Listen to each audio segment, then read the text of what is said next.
विकसित Bharat guarantee for रोजगार and आजीविका मिशन रो जिला स्तरीय जनसम्मेलन और शुभारंभ कार्यक्रम नुआपड़ा स्थित एसआईसी वीडियो कॉन्फ्रेंस हॉल में अनुष्ठित हो जाइछि। एही कार्यक्रम जातीय स्तरीय शुभारंभ आंध्र प्रदेश तिरुपति वीडियो कॉन्फ्रेंस माध्यम भारत सरकार कृषि और कृषक कल्याण तथा ग्रामीण विकास मंत्री श्री शिवराज सिंह चौहान करथिले। एही अवसर में से नुआपड़ा समेत देशर विभिन्न राज्यर VGGRMG अधीन में कार्यरत हिताधिकारी आभासी माध्यम सीधा सड़क आलोचना करथिले। नुआपड़ा उपस्थित अतिथि और अधिकारी माने जातीय स्तरीय कार्यक्रम वीडियो कॉन्फ्रेंस माध्यम सामिल होइथिले।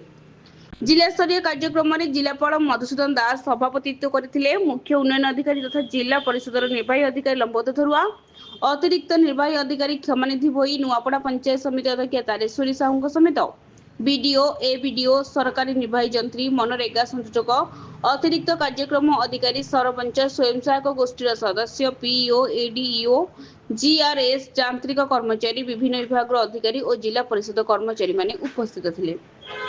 कार्यक्रम में VGGRMG लक्ष्य और उद्देश्य ग्रामीण विकास रोजगार सृष्टि जनसहभागिता विभागीय समन्वय एवं सशक्त ग्राम पंचायत गठन उपर विस्तृत आलोचना करा जायथिला।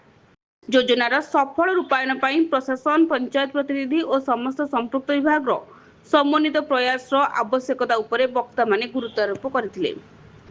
परिशेष में जिला प्रशासन पक्षर VGGRMG सफल कार्यकारिता पर समस्त विभाग पंचायत प्रतिनिधि एवं हिताधिकारी सक्रिय सहयोग कामना करा जायथिला। नुआपड़ारू परमेश्वर मेहर रिपोर्ट सठिक न्यूज।